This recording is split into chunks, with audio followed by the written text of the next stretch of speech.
Michael Neuman here, president of Amplified Entertainment and Sports, with us today. You're also an adjunct professor at Columbia, sports marketing.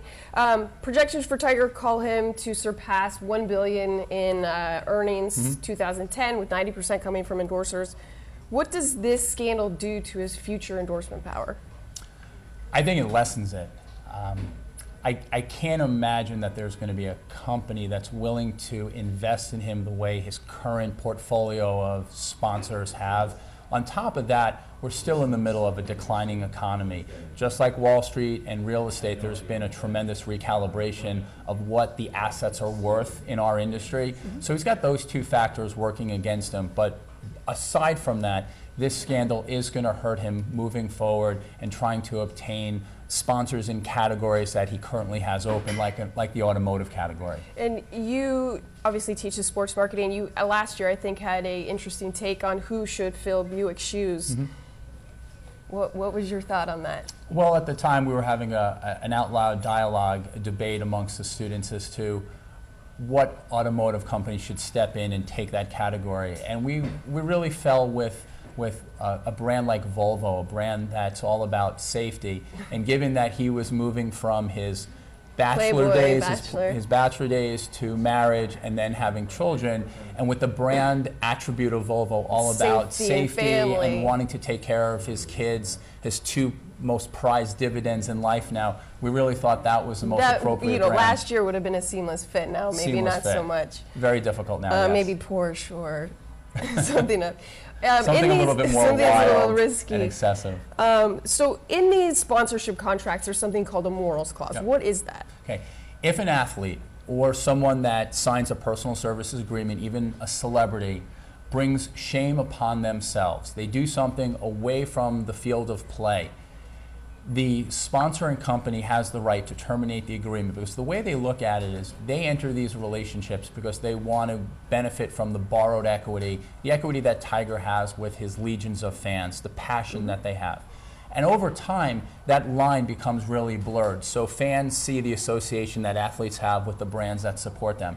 So if Tiger is going through a scandal like he is right now, the brand does as well.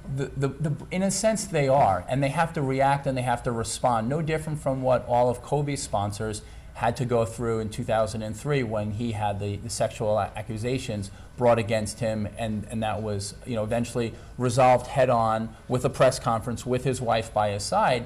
And as everybody knows, here we are 6 years later, and his sponsors have come back, and new sponsors have come into the mix. So that goes back to what I said earlier about it's really important that he gets out ahead of this, Tiger, make a statement, and then get back to doing what he does very well, and that's winning golf tournaments and staying very, very clean along the way. Do scandals like this alter morals clauses going forward?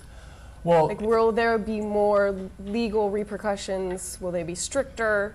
That's a great question. I was actually asked that question during the whole Kobe Bryant. Did Kobe's deal change morals clauses going after post scandal? I'm not privy to the actual language in that contract, but from what I know in the industry, morals clauses have certainly tightened since the Kobe Bryant incident, and they will certainly tighten again since the Tiger Woods incident. I think that if you looked at two people over the last 5 or 6 years, that marketers would roll the dice and sleep well at night and say, this is going to be a very solid return on my investment, and I'm not going to have to worry about anything, it would be guys like Kobe Bryant and Tiger Woods. And obviously, that vision has been shattered now. So Tiger's current endorsers have sort of taken a back seat, saying our thoughts are with him and his family. Is that the correct approach at this point? I think it is. They've publicly said this is a private matter and we're going to allow Tiger to have his own time to deal with it in the way that he wants to. However, they have a business to manage and they have a relationship and they're concerned about it. So you're seeing some reaction right now. You're seeing pulling of advertisements. Primetime ads. Primetime ads distancing themselves from Tiger, and I think that's the right thing to do for a couple of reasons. One, the obvious. Two, it might not be the right investment right now. Strategically, golf season is over, and also recreational golfers who revere Tiger, he's iconic to them. They've packed in their golf shoes and their golf bags, especially the ones that live in the northern half of the U.S. They're not playing golf for another 3 or 4 months. So probably a good decision on part of the advertisers. The networks are the ones that get hurt. Not a single Tiger Woods ad has run on prime time in the month of December, and the networks are the ones that suffer from that. So as Tiger, what can you do to get back into the good graces of your endorsers? Just win a lot? Well, it's probably a good idea after he has that mea culpa, after he has that press event, it's probably good to make the rounds and go meet face-to-face with your sponsors.